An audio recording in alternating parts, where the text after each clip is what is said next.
Halo minasan, kali ini Dike akan menceritakan alur anime Solo Leveling episode 7. Dike kembali menyarankan agar kalian menonton anime ini secara langsung karena dijamin kalian pasti puas dan tentu saja memiliki pengalaman nonton tersendiri. Tapi jika kalian gak ada waktu, maka mampir ke sini adalah pilihan yang paling tepat karena Dike dengan senang hati akan menceritakan semua kisahnya untuk kalian semua. Sebelum lanjut ke inti cerita, buat kalian yang baru saja menemukan channel ini, ada baiknya untuk subscribe dulu. Jangan lupa juga untuk menyalakan notifikasinya, agar kami semakin semangat untuk menghadirkan konten-konten terbaik buat kalian. Oke, langsung saja. Persiapkan diri kalian, and enjoy!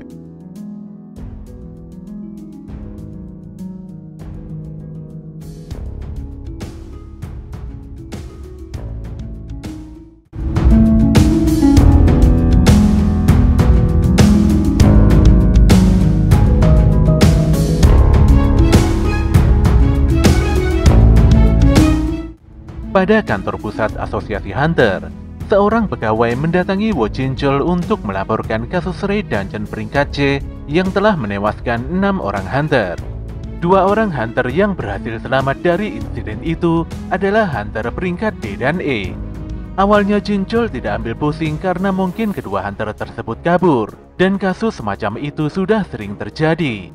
Tapi anehnya, alih-alih kabur, kedua hunter tersebut malah keluar setelah mengalahkan bos dungeon. Si pegawai pun melanjutkan bahwa hal ini tidaklah aneh, karena hunter Yojinho mengenakan perlengkapan yang sangat mahal. Namun yang jadi aneh karena hunter satunya adalah Sung Jinwo, di mana hunter ini adalah korban selamat dari dungeon 2 lapis. Wo Jinchul pun langsung sadar kalau Sung Jinwo adalah hunter peringkat E yang tempo hari pernah didatanginya. Berdasarkan informasi di lapangan, salah satu di antara 6 korban ini adalah Wang Dongsuk, di mana dia adalah kakak dari hunter Wang Dongso yang sangat terkenal. Fakta ini pun membuat Wo Jinchul mengakui kalau kasus ini memang agak janggal. Di sisi lain, Jinwo nampak pulang sambil membawa oleh-oleh makanan untuk adiknya. Jinah pun merasa aneh, karena belakangan ini Jinwo selalu mendapatkan banyak hadiah dari raid dan juga tidak terluka. Gadis ini pun berpikir, mungkin kakaknya memiliki teman hunter yang sangat kuat sehingga semua musuh jadi mudah dikalahkan. Jinwo pun hanya mengiyakan pendapat Jinah, walau faktanya tidak seperti itu. Sebenarnya Jinwo agak kepikiran dengan kebrutalannya kemarin, namun Jinwo berusaha menepiskan pemikiran itu karena dia harus berjuang demi keluarga. Dan yang lebih penting dari itu semua, dia tidak sampai tewas. Beberapa saat kemudian, Jinah memberitahukan pada Jinwo kalau ada seorang lelaki yang bernama Yojinho menelpon. Pada sore itu juga, Sung Jinwo menemui Yojinho di sebuah kafe.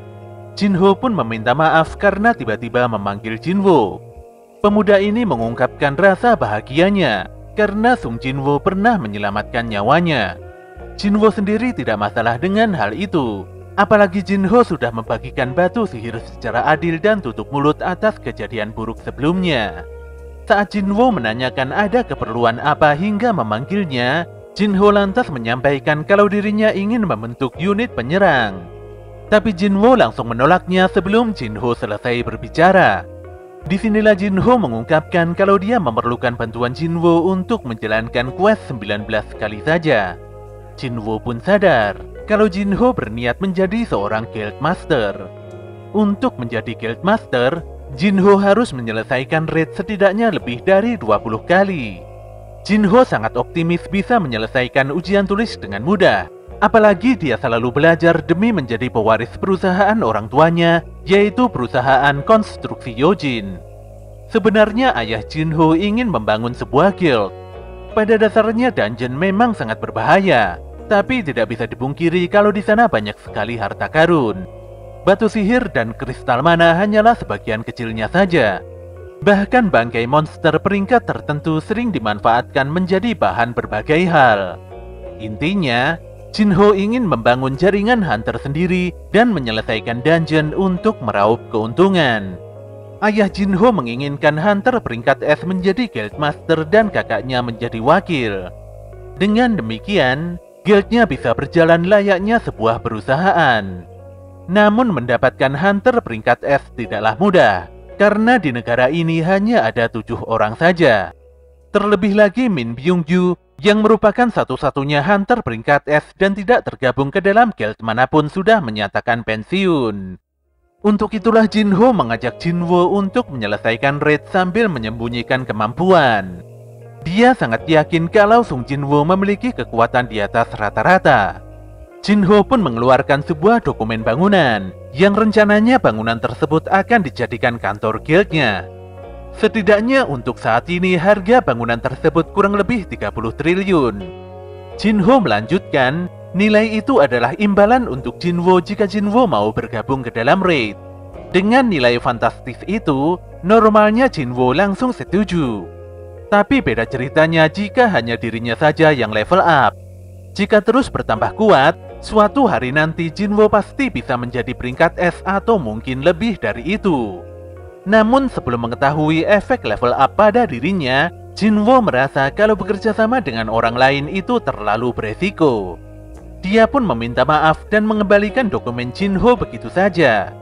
Namun Jinho menegaskan jika Jinwoo mau bekerja sama, maka dia akan merahasiakan kemampuan Jinwoo seumur hidupnya. Sayangnya Jinwoo tidak peduli dan tetap pergi hingga membuat Yoo Jinho benar-benar sangat frustasi. Sementara itu di Amerika, Hwang Dong-so meminta dokumen pada sekretarisnya yang bernama Laura tentang profil 2 hunter yang berhasil selamat dari dungeon peringkat C. Dong-so sangat yakin kalau kakaknya atau si Hwang Dong-suk telah dibunuh. Dia lantas meminta pendapat Laura, apa akibatnya jika dia membunuh orang di luar negeri. Walau sedikit kaget, Laura menjelaskan jika Dong-so melakukan tindakan kriminal, maka dia akan dihukum berdasarkan aturan negara tersebut. Tapi jika bisa bernegosiasi dengan pemerintah, maka Dong-so bisa mendapatkan keringanan. Setelah melihat profil Sung Jinwoo dan Yoo Jinho, Dong-so pun meminta Laura untuk mengatur ulang jadwalnya. Dengan muka menyeringai, Dong-so berharap kedua hunter tadi masih hidup hingga dia tiba di Korea. Pada keesokan harinya, Jinah ikut lari pagi bersama Sung Jinwoo. Namun di tengah jalan, Jinwoo langsung tancap gas dan meninggalkan Jinah jauh di belakang. Jinwoo pun berhasil menyelesaikan quest hariannya, namun dia agak aneh karena larinya mencapai 11 km. Dia pun melakukan push up dan memastikan kalau angka itu masih bisa bertambah. Hal ini membuatnya melakukan olahraga kembali, dan setelahnya dia menemukan bahwa angka quest tersebut berhenti setelah nilainya mencapai 2 kali lipat. Saat itu juga quest hariannya tiba-tiba berubah menjadi quest rahasia. Jinwoo pun mendapatkan hadiah random box dan langsung mengambil box terberkati. Setelah box dibuka, Jinwoo mendapatkan sebuah kunci untuk membuka dungeon Kastel Iblis. Dia pun agak kaget karena tingkat kesulitan dungeon ini adalah S. Namun yang membuatnya sangat bersemangat, di dalam dungeon tersebut dia bisa mendapatkan formula untuk membuat eliksir kehidupan. Item itu merupakan sihir terkuat yang mampu menyembuhkan berbagai macam penyakit. Jinwoo pun menjenguk ibunya di rumah sakit. Jika memang eliksir kehidupan bisa menyembuhkan ibunya, maka sudah jelas Jinwoo harus mendapatkan item penting itu. Tanpa membuang waktu, Jinwoo langsung menuju Daesung Tower dan membuka gate peringkat S dengan kunci yang didapatkannya tadi. Di dalam dungeon, terhampar pemandangan dunia yang hancur dan penuh dengan api membara. Sebenarnya Jinwoo agak merinding. Jika nanti kondisinya sangat berbahaya, dia berencana kabur menggunakan batu teleportasi. Tanpa diduga seekor monster anjing besar berkepala 3 mengaum keras di hadapannya. Dia adalah monster penjaga pintu gerbang neraka yaitu Cerberus. Walau sangat menakutkan, namun Jinwoo tidak gentar sama sekali. Pokoknya dia harus menjadi semakin kuat dan terus meningkatkan levelnya. Setelah mengaktifkan Title Wolf Assassin dan skill dash-nya, Jinwoo langsung melesat untuk menyerang Cerberus. Sayangnya semua sabetan Jinwoo hanya sedikit menggores tubuh Cerberus. Parahnya, skill niat membunuh Jinwoo berhasil dipatahkan dengan mudah hanya dengan sekali auman saja. Bahkan tusukan belati Kasaka yang bisa memberikan efek perlumpuhan dan pendarahan juga benar-benar tidak berguna.